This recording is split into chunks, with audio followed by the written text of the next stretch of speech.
Hello and welcome to episode 3 of the And Whatnot podcast. Today we're going to be talking about Disney, Pixar, and Disney's latest movie, Moana. It's very exciting. Gotta love those Disney princess movies. I'm sure it's a hit with all the nerds.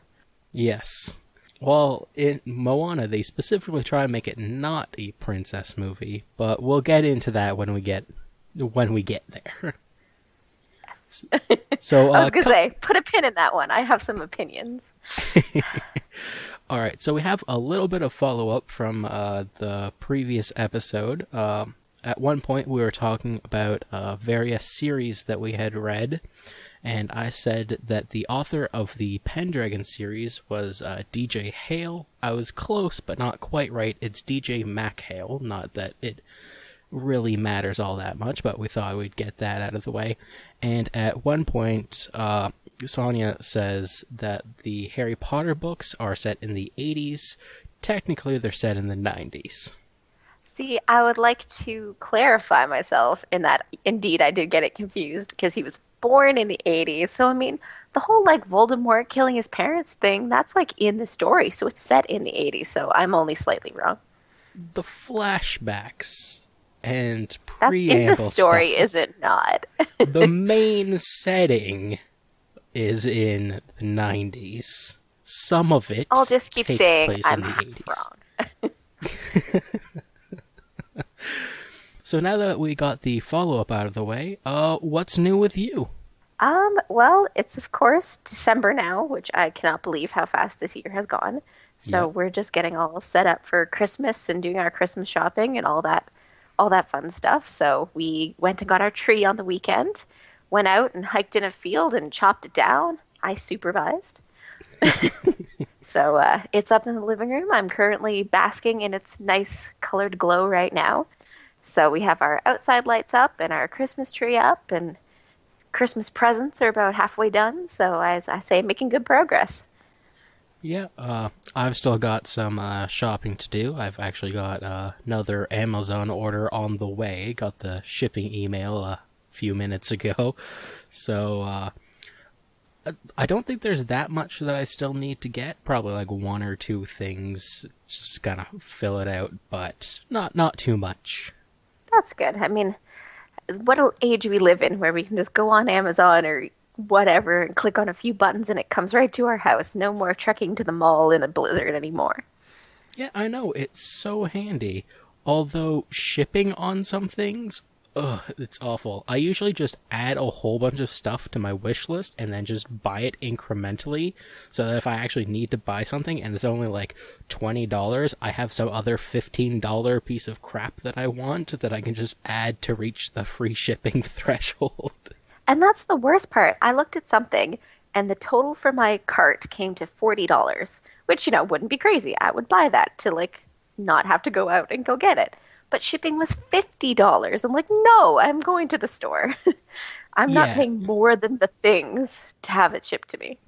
I typically only buy things that are available with Amazon Prime, although I don't actually have a Prime subscription. That way I know it's being shipped from an actual Amazon warehouse.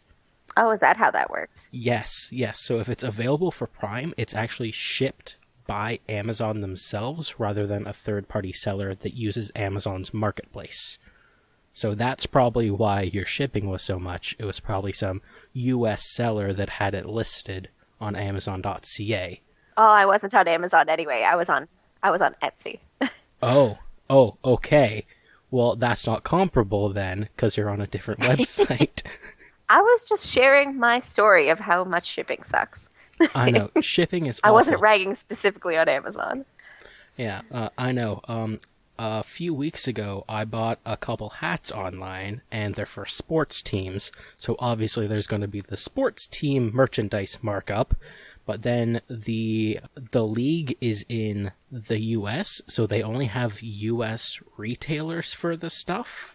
So I have to pay not only the currency conversion on it, then I also have to pay the shipping on it, then the stupid import taxes on it. So I got two hats and it was $80 and it was awful. Oh my god. I would not buy that. Hashtag Canadian problems. I know, right? It's the worst. Yeah. Do you know what's not the worst? Disney movies. That is a smooth segue. That is like the butter of segues. I couldn't think of any better way to do it. Well, here we are. It worked. We're talking about Disney movies. So I always seem like I'm pulling up all these terms out of the air that you've never heard of before. So when we were talking before we saw the movie, I was saying about the sort of recent Disney renaissance of it. I guess the theory is that the last few Disney movies have been a lot better than maybe some previous ones. I think, Disney hit a little slump and we saw the rise of Pixar and everyone's like, oh my God, Pixar is amazing. And then now the last few Disney movies are picking back up again. So I wanted to ask your opinion of if you think that that's a real thing. Is there a Disney renaissance happening right now? Maybe. The last couple Disney movies, they have been good, but I can't remember the previous ones from, like, the last couple, so I can't say for certain.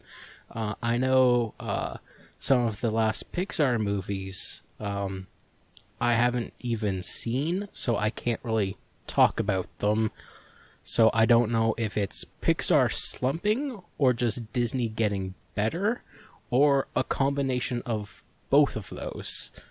So for me, just for reference, the last 5 Disney animated studio movies are Moana, Zootopia, Big Hero 6, Frozen, and Wreck-It Ralph. All of which I would say are definitely above average. I think maybe of them the weakest might be Moana, simply because, it's a Disney princess movie. She has to, prove herself and, whatever. But, I mean, to be fair, all of them do that. Like, say, Zootopia, the hero, the bunny cop, Judy Hopps, because everyone has to be a pun in there, has to go to the big city and she wants to be a cop and she has to prove herself and save the city. So, I mean, it's kind of like you can put any basically Disney movie in that kind of mold. So what would make sort of these 5 be better than the next chunk of 5 or the next? So to prepare for this, I actually scrolled through and looked at all the movies. And I guess there's a bit of a slump. Like, if we go even further back, it goes Wreck-It Ralph, then Tangled, Princess and the Frog, and I don't think those are bad. I feel like that's where people started saying the Renaissance was. People were impressed with Princess and the Frog because it used traditional animation. It wasn't computer. And just scrolling back, I do see a bit of a dip. So I guess for what appears to be about 5 years, maybe, they didn't really put out any huge hits. There's Brother Bear and Home on the Range and Chicken Little and ones that I know I never saw. But then if you go back a little bit further, you get The Emperor's New Groove and you get Tarzan and Mulan and Hercules and Hunchback of Notre Dame. You start getting those more sort of mid-classics again. So I don't really know what people are sort of talking about when you say there's a dip in quality. I guess they had a stretch of maybe 5 years where there wasn't sort of one that stuck, but I wouldn't really call that as, something to condemn Disney on. Yeah, looking at the Wikipedia page for the Disney Animation Studios films, I think the majority of them that I've seen, since, the 2000s, so Emperor's New Groove came out in 2000, and basically everything on the list that point forward is decent from what I've seen. Now, I haven't seen Tangled, Meet the Robinsons, Chicken Little, Home on the Range, or Brother Bear. So maybe those ones are subpar, but the rest of them, none of them are bad. They're all decent. Yeah. And comparing it to Pixar, same time period, would be going back to Monsters, Inc., Monsters, Inc., Finding Nemo, The Incredibles, Cars, Ratatouille, WALL-E, Up, Toy Story 3, Cars 2, Brave, Monsters University, Inside Out, The Good Dinosaur, and Finding Dory. Of the ones that I've seen, they've also been pretty good. I wouldn't say they're like absolutely great. Everything's great with them. They're perfect. But it's hard to compare because Pixar has a very specific way they make movies, whereas I find with Disney Animation Studios, they change it up a lot more than Pixar does. Like, Pixar almost seems kind of formulaic sometimes. That's interesting because usually people say kind of the opposite of Pixar. And, to kind of get back, I guess Disney had like a little downward blip and then it's kind of back up to where they were before, as at least how I see it. But I really feel like Pixar's gone downhill. I mean, you have standouts like, the last 5 Pixar movies, reverse order: Finding Dory, Good Dinosaur, Inside Out, Monsters University, Brave. So 3 of those are original stories, 2 are sequels, and then, of those 5, I liked 2 of them. I mean, Finding Dory was fine, like, Monsters University was fine, like, it didn't add anything for me. There was no questions that I had after the original movies, and I mean, I know exactly why they did it, because you release a Pixar movie and you could print money, but so I can't fault them for being a company, but they weren't up to their original standards. Like, Monsters Inc. was way better than Monsters University, and same thing with Finding Dory and Finding Nemo. Is Finding Nemo was just so much better, and you can't really make lightning strike twice. And especially with Cars, if I'm so sick of Cars, and of course another one's coming out, and I know it's for kids and you sell lunch boxes and whatever, but oh god, that's got to be the worst one. I think what I was also really disappointed with is The Good Dinosaur, and I know you haven't seen it, but I expressly didn't see it in theaters because I was like, oh, I don't know, Pixar, you've been letting me down lately. So I was just so disappointed. Like, the story was dinosaurs like afraid of everything. He gets like separated from his family. He has to find his way back, and he finds his way back. Like, it didn't have that story that Pixar usually has. Like, they always have that thing where, it's toys, but what if they actually come to life when you leave the room? Like, there's no like twist. There's nothing special about it. And like, the movie was beautiful. It just had no story. You can't be engaged with something just because it's pretty. Yeah. I haven't seen a number of the latest Pixar films. I haven't seen Finding Dory, The Good Dinosaur, Brave. I haven't seen any of the Cars. So, really, like, the latest ones the most recent Pixar film that I can think of is Inside Out. I watched that probably 6 months ago or so.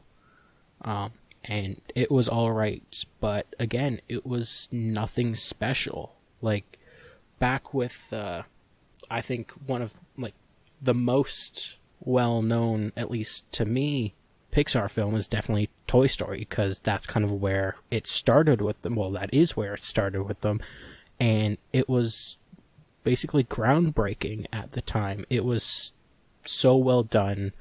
It, like, had animation that a lot of people had never really seen before in both quality and, well, I guess just quality.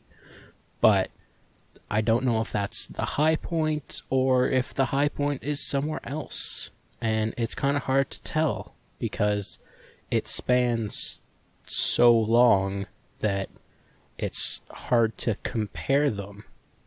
And I think it's even more difficult comparing it to Disney Animation Studios, just because when you think of like Disney movies, our generation will think of the classic animated ones like The Little Mermaid and Beauty and the Beast and Aladdin and stuff like that we basically and the funny thing grew is, up with. That's the like mid-level classics. I mean, the Disney classics are like Snow White and Sleeping Beauty and those ones from like the 60s. So my point is, like, like you said, we think of, Beauty and the Beast as being like a Disney classic. But, maybe people in the, 80s and 90s when those movies are coming out, like I think Little Mermaid was like 87 or something like that, 89. those people might have, Oh, well, I was close. That was closer than my Harry Potter estimation. But, so people in the 80s seeing that were like, oh man, Disney's back. Like maybe they had a slump too. So it's, you get a whole bunch of really good ones close together, then there's a few that are kind of and then maybe they change up production teams, they get new writers, or who knows what they do, and then they make really good ones again. So I think it's cyclical. Like it's always going to go up and down. And with Pixar, I feel like the last one I can say that was really original was Up. So Up came out in Yeah. 2009, and since then, arguably the next sort of most unique is Inside Out. But, it's like sequel, Brave, which is, sorry, Disney princess movie. There's nothing exceptional about it. Also, way to give away your entire plot in the trailer, Brave. And then, Inside Out. And I think it's been a few movies where Pixar's actually impressed me. And again, like, even Inside Out, yes, it's kind of unique, but it also kind of like Toy Story. It's like, oh, with Toy Story, what if toys were alive? And now it's what if feelings are alive? So it's kind of like that as well. Like, although, yes, it is unique, but it's not super unique, really. And it's kind of hard to explain. But yeah, I get what you're saying with like the like old Disney movies. Like I'm just scrolling up the list here, and Snow White came out in 1937. It's ancient. It's oh my gosh, it's so old. And then like the next one is Pinocchio. That came out in 1940. It's crazy when you think of them. Like I haven't even like heard of some of these. Like they've got one what is it? The Three Caballeros came out in 1945. I've never even heard of that one. But Is that it's the a one where there's like Disney. parrots or they're birds or something? I Yeah, have it's like no Donald Duck idea. and like birds. I saw that one like when I was a kid. But yeah, there's a few that, maybe have been lost to time that I'm not going to be watching. But yeah, and then you get like Cinderella in the 50s and Alice in Wonderland 51. So, those are the like classics. But then maybe someone who their first movie period was Snow White in like 1937, and then they didn't get another like one they liked until 1950. They're like, oh, Disney's gone to hell. Like, They're such a one-hit wonder, that Walt Disney. yep. But yeah, like even looking back, like The Lion King came out in '94. I was one at the time. Well, not even quite one, because it came out in June.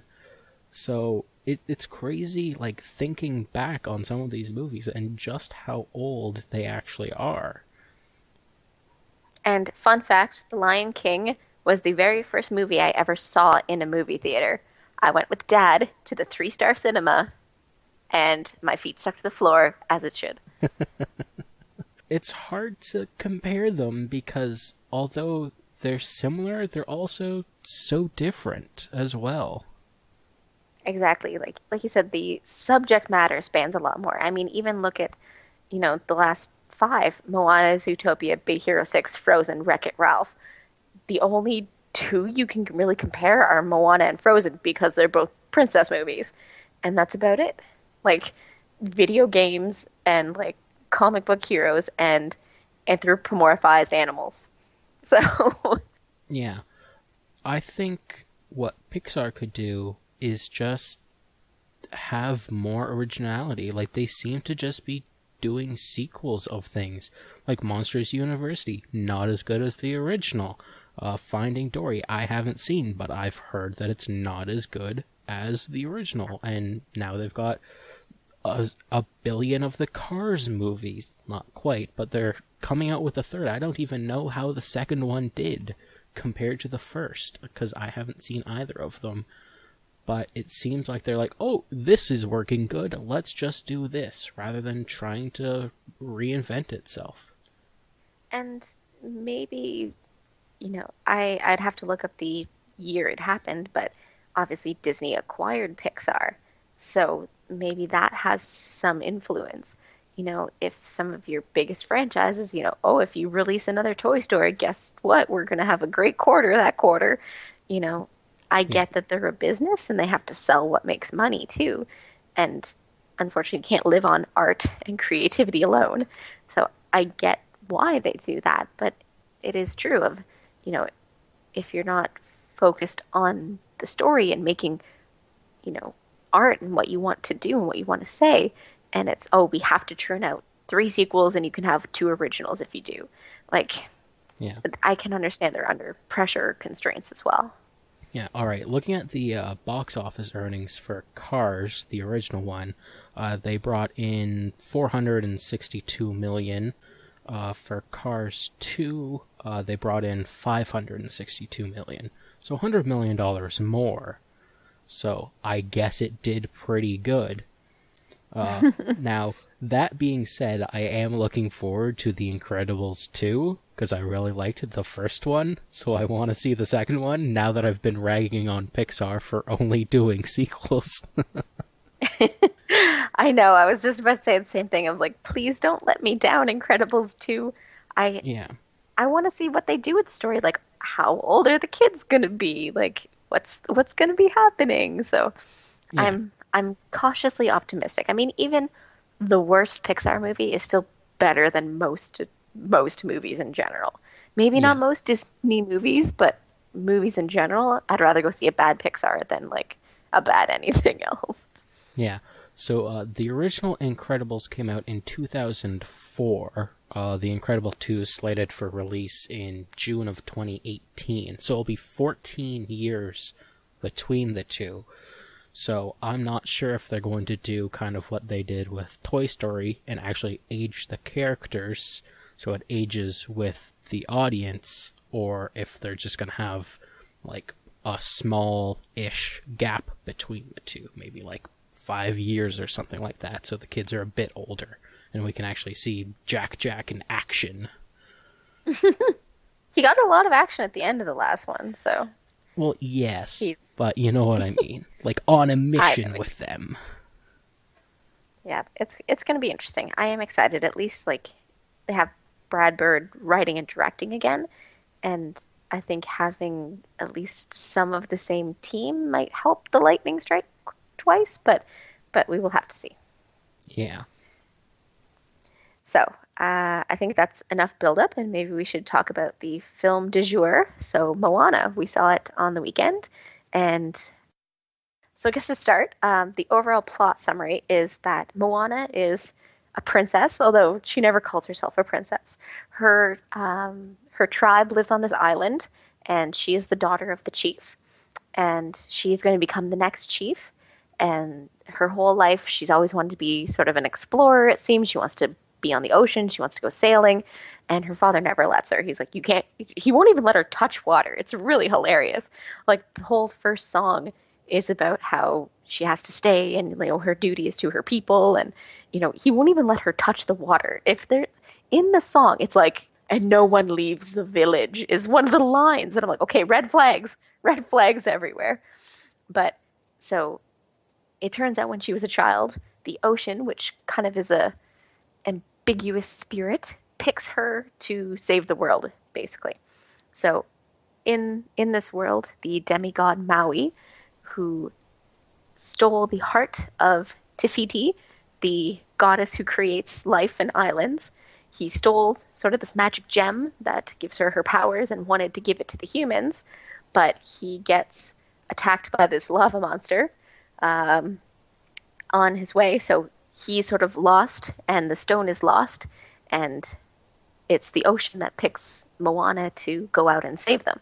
So Moana finds out that her people used to be these great explorers, and they would travel all across the ocean between these islands, and she feels that sort of in her heart that that's what she wants to do. So she goes on this big adventure. She gets Maui, she gets the stone, and a few trials and tribulations later, they have to defeat the giant lava monster and restore balance to the world, kind of thing. So there we go. Basic outline. Spoilers, they save the world. As you do. I mean, it can't be a kids movie even without a happy ending. I mean, Yeah. most sort of adult movies don't have unhappy endings. So, yeah. Yeah. I liked Oh, it. P.S. Spoilers, in Yeah, case yeah, you haven't figured that out yet. yeah. Uh, I liked it. I didn't really know what to expect going into it. I'd actually seen more about this one than any of the previous films we've watched because they had little clips and bits during the trailers and pre-show of the other ones we've seen. So I actually saw a little bit about this one, and I was kind of on the fence about it because I didn't really care either way if we saw this one. You're the one that wanted to go see it, and I'm glad I went. I liked it. Oh, that's good. So, what do you think of it? I overall thought it was very good. I mean, I guess you kind of have to compare it to the last Disney princess movie, which was Frozen.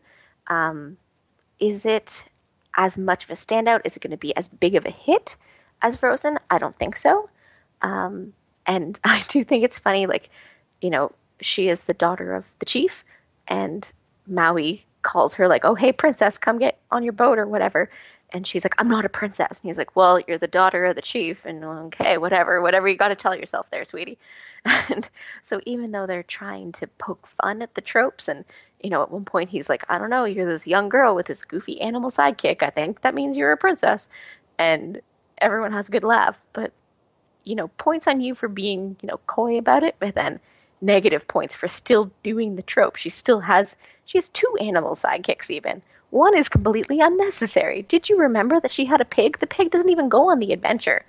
The pig's Yeah. just in the village to be cute, I guess. Like, Merchandise. I know, right? I just kept thinking like that would be the best stuffed animal ever. I want that pig. And that's why the pig is in the movie. Pretty much. Same with the little coconut guys, the Kakamora. I was kind of like, Yeah. I was expecting them to be in it more. It was like 1 5-minute scene, and then it's not anymore. Like, a bunch of like the pre-show stuff from the other movies we've seen were all like, "Hey, check out these things, look at them," and like they play them up, but it's like 1 5-minute scene when they're there. I honestly thought they were going to come back like at the finale or something. Like they were going to, they're basically like coconut pirates. I thought they were going to come back and somehow either help them or like be part of the end. Nope.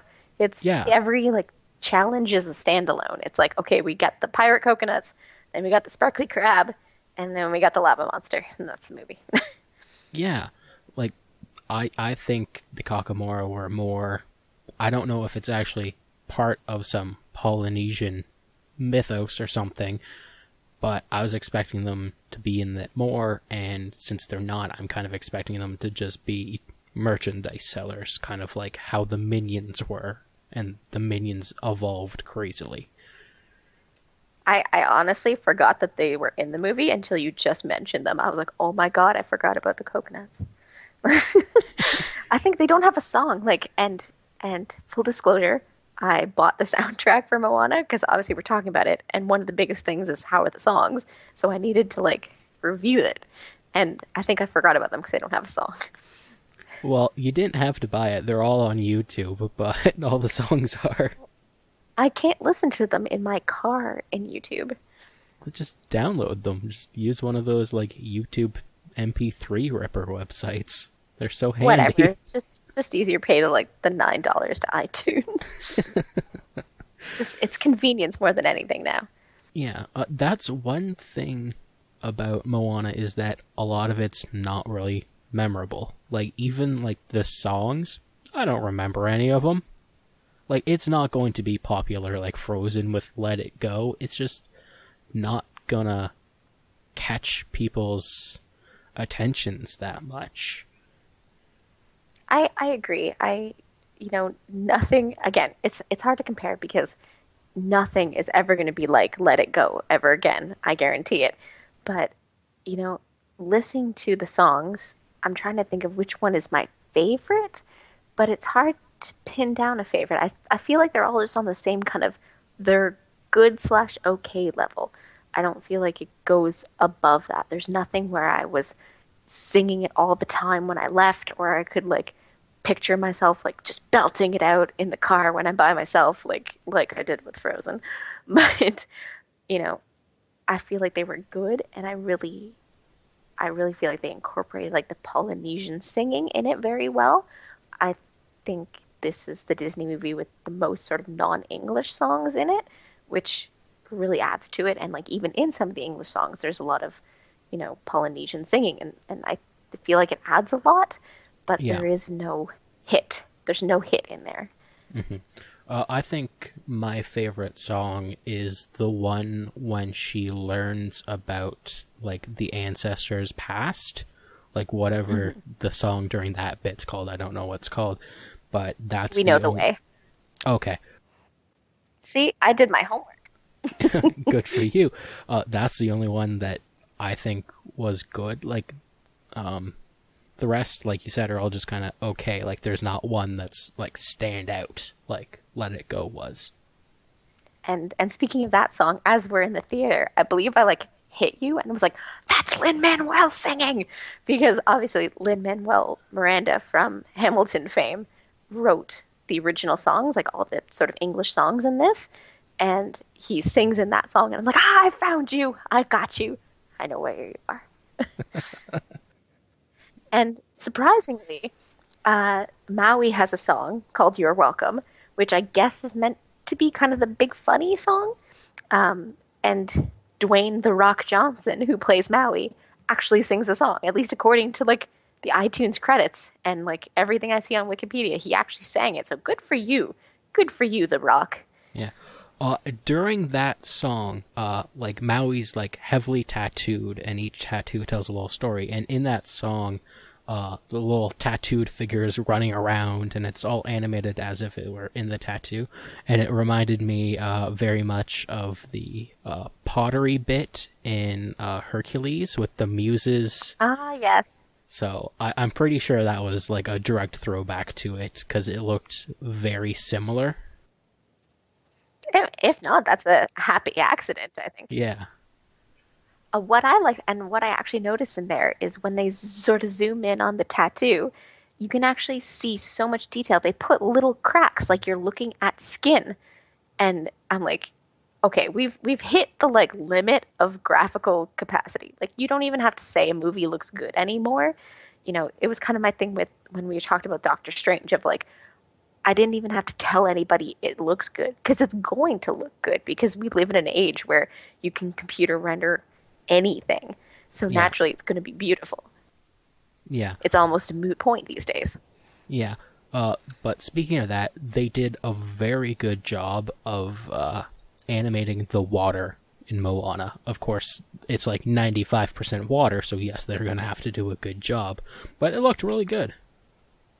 I agree. And I think even since, the Finding Nemo days when Pixar did that, do you remember how mind-blowing that was? I remember sitting in the theater being like, I am in an aquarium. Like it was crazy. And, Yeah. I think we've come so far graphically like that, and it's amazing what can be done. And, you get to the sort of uncanny valley level. Like, I don't know if we're kind of over that yet of if you render a fully realistic human, you kind of creep people out. But I think we're almost there, or maybe they pull back a little bit on environment.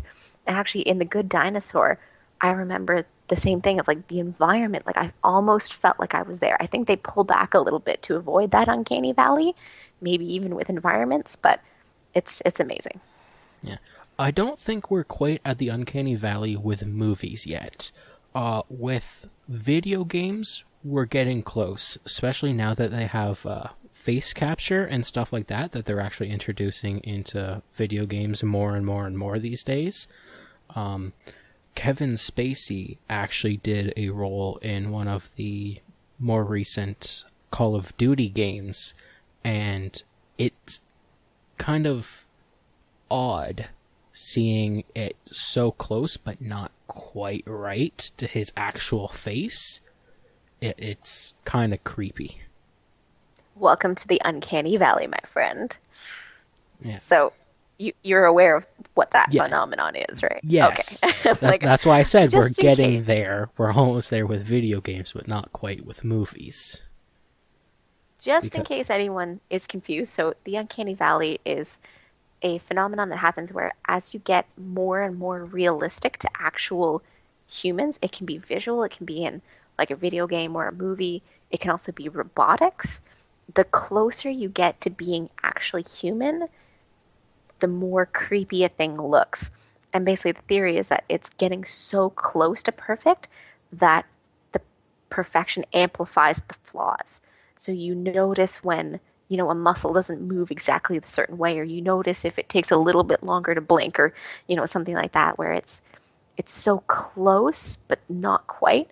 And in animation, I know they intentionally won't go for full realism. They'll keep the cartooniness of them because it makes you more comfortable. So it's human and it can look realistic, but you're not creeped out yet.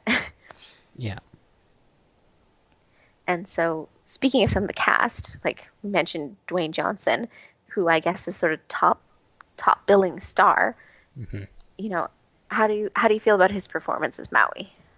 It was alright. Um, a little over the top at sometimes, but then again, Maui is kind of like this over the top character, so while it's fitting, it was alright. Nothing special, really. At least to me. I think he did a good job in that at least I knew it was him, but I wasn't focused on that the whole time. Maybe I just haven't seen as many movies or something with him in it and I don't recognize his voice as quickly. But that was one thing whenever they get a big celebrity to play an animated part and they do the voice of I just can't stop seeing that person.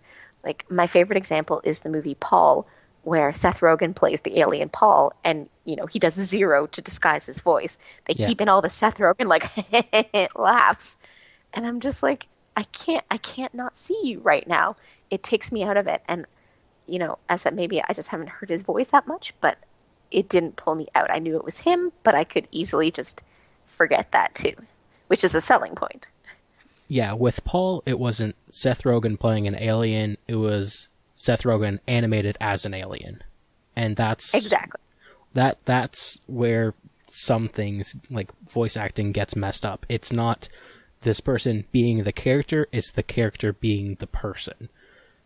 I agree. And I think the other sort of standout like that for me was Jermaine Clement, who plays Tamatoa the crab. And I think because I'm familiar with like Flight of the Conchords and other movies that he's voice acted in, he stands out to me immediately. So I can't dissociate him from the role. And it's not that he's bad, it's just I just see his face instead of like the character. Hmm. It actually took me until he actually like started singing to place him. Like I was like, that voice sounds really familiar. Like when he's just talking, but then he starts singing, I'm like, oh, it's Flight with the Concords guy. And he's done a lot of voiceovers. Like, I'm trying to think of other ones. I know he's been in others, but like Rio comes to mind. He plays like this evil. He always plays like the bad guy too. I guess he has like that kind of weird bad guy voice. I don't know. No, I didn't see Rio, so I don't know. Just looking at what he's been in, he was in Despicable Me. He did a voice of one of the Minions. He was in God. Rio, Men in Black 3, and then Moana. A couple Okay, other things, maybe I but just nothing really big or anything that I've seen, at least. He was in Dinner for Schmucks. That was kind of funny. it was a movie. I think the standout in the cast for me, at least singing wise, is the girl who plays Moana.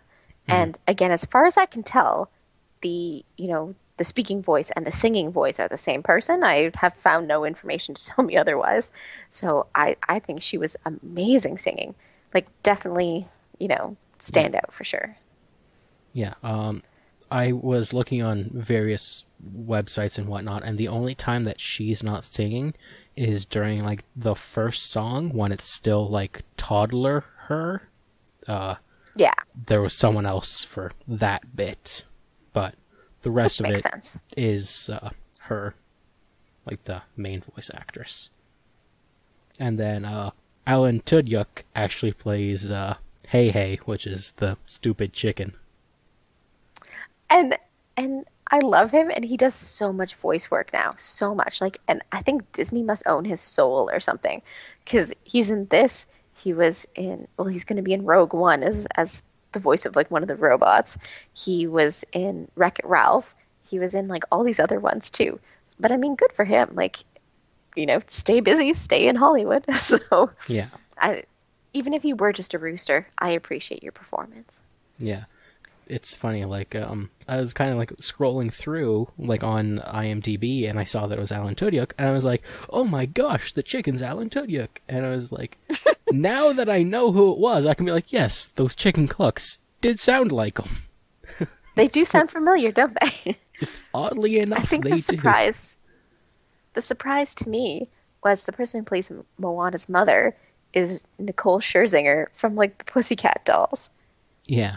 And I just thought that was so random. I was like, what? And she does sing. She sings in that first song about, staying in the village and don't you dare touch the water.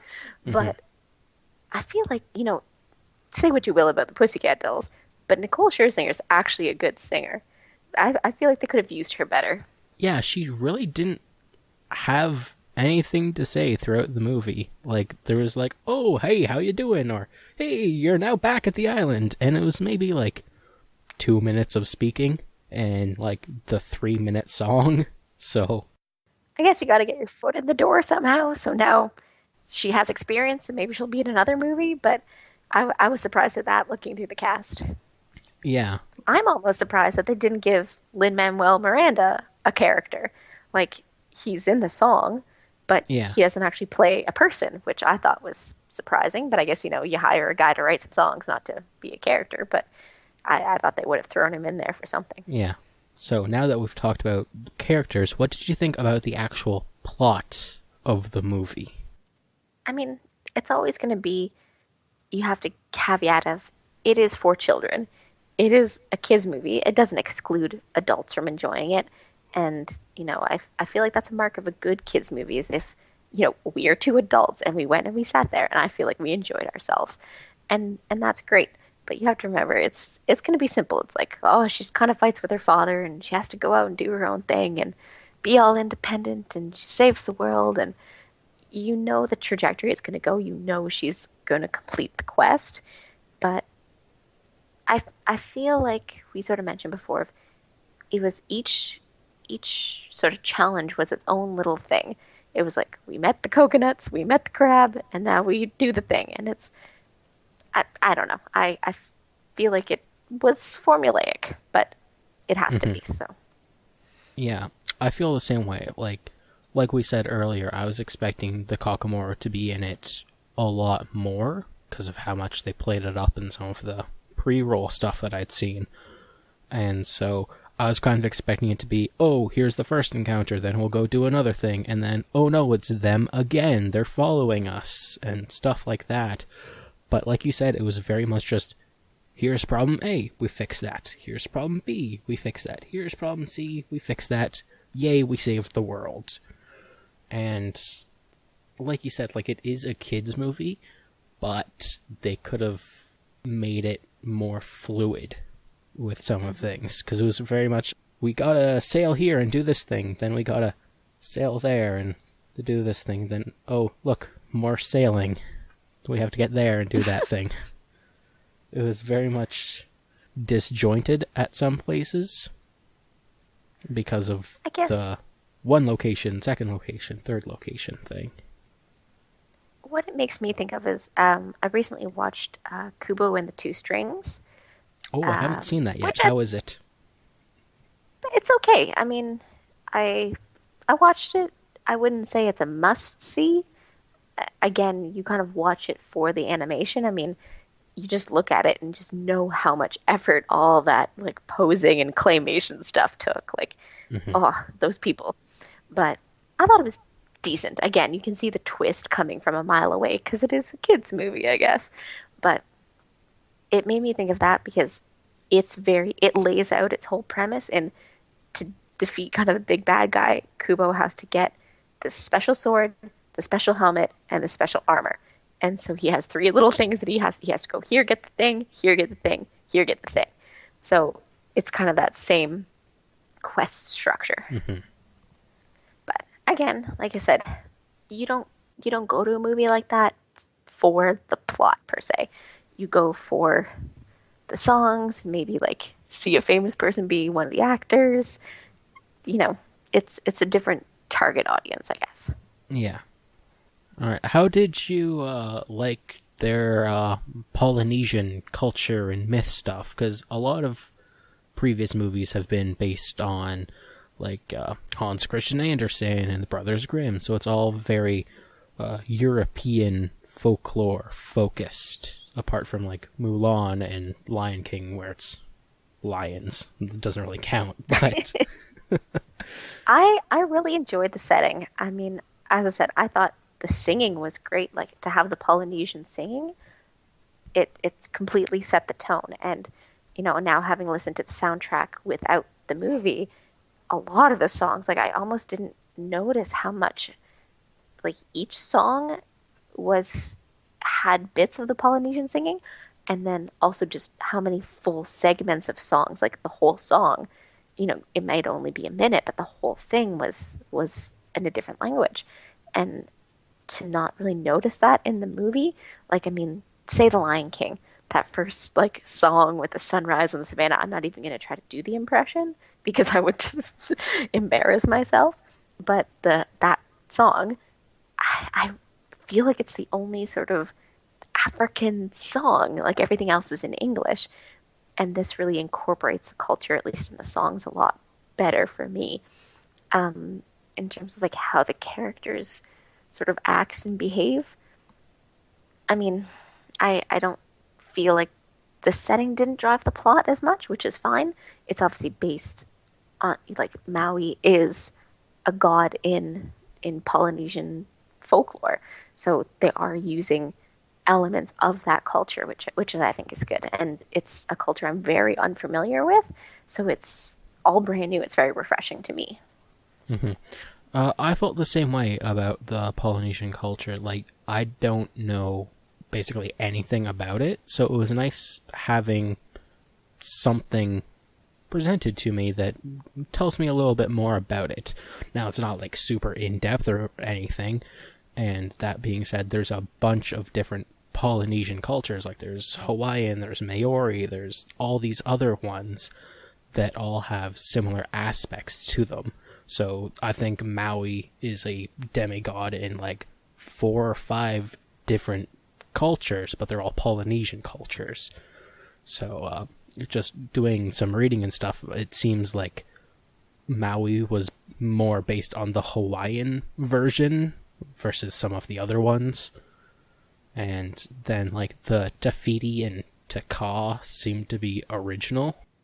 Okay. Although Taka has some similarities to another Hawaiian figure or goddess or whatnot called Pele. I don't know the exact pronunciation of it, but it's spelt like the former soccer player Pele, so that's how I'm saying it. So it was refreshing to see something new. Yeah, something that, although it's not like I pick up a book of Hans Christian Andersen's fairy tales all the time, but I would be sort of more familiar with those types of stories than, a story from Hawaii. And it's nice to see. So now, do you feel like this is just going to encourage Disney to be like, let's just do a story from every culture? Maybe. As long as they make a good story of it and not just say, oh, here, let's throw a dart at the map and do something there. Just for doing it. Like, if there's a good story to tell and it fits with what the location and culture and myths and all that are of whatever location they choose, sure, go for it. But if they're just like, oh, we want to do this story, but it can be done anywhere, let's do it there. Sure. I don't think that's necessary. Oh, and I forgot to mention earlier, sort of when we were talking about the look of the movie, but I think I just don't like the character design of Maui as much. I like the Yeah. tattoos and stuff. He just looks like squished. It looks like someone put like a heavy book on top of him and just like condensed him a little too much. He looks a little Yeah. stubby to be a god. Yeah. He has absolutely no neck, and he's like an inverted triangle, basically. Like, he's very, very broad-shouldered compared to everybody else.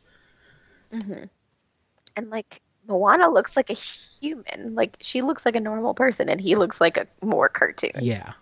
But then again, he does also shapeshift into sharks and stuff, so maybe he's just like, well, yeah, this looks good on me, I'll be this. Yeah, he could probably make himself taller if he wanted, I suppose. Yeah. No. I think it's good. I think the setting is helpful. I think it's going to, open different people's minds about, this culture that we would have very little experience with. And one other thing I also thought would happen more in the movie is I thought the ocean would actually play a bigger part. So in here, there's obviously like a spirit or something, like the ocean is sentient. And it does little things, like if Moana falls in the water, it picks her up and puts her back on the boat. But it really doesn't do much else from that. So Yeah. I expected, again, in the finale or something, for the actual ocean to be important. And Yeah. it never does anything. Yeah, like, the ocean's sentient, and they're fighting a giant lava monster, but the ocean does nothing. And it's weird. Like, one thing they figure out is like, oh, it's lava, let's get it to try and punch us, but then get it out of the way, so it punches the water and cools its fist into stone. And you can't just say to the ocean, like, hey, do you want to take care of that for us when we go do this other thing? That'd be handy. Although, like, the ocean is helping them, it only does it when it wants to. It's like, oh, you fell in the boat, I need you to not drown, so onto the boat you go. Yeah, it seems like a bit of a cop-out. Like you said, the water could be extremely helpful in the final battle, but it's like, nah, you got this. I'll just sit here. Yeah. I mean, I think overall, I enjoyed it. I had fun. I laughed at the stupid chicken jokes. You have to not be sort of as critical and just enjoy yourself. And I think I did that when I was there. Yeah. No, I think that's everything I wanted to say about it. Yeah, I think we did a pretty good job covering it. There's not really much else to say. All right, so I guess that wraps up our discussion of Moana. I think overall positive, strong entry in the new Disney franchises that will continue to infinity, I'm sure. So if anyone has any comments or like to give us any feedback, you can reach out to us at our Twitter, which is @_and_whatnot. And we are both obviously on Twitter as well, so you can find our profiles through there. And if there's anything that you think we missed or you would like to add, feel free to send us feedback. And if you don't like to use Twitter, we do have an email. You can email us at andwhatnotpodcasting@gmail.com. Want to thank you for listening, and we'll see you next episode. Next time, where we will be talking Star Wars Rogue One. Dun dun dun. The dun dun dun is very critical.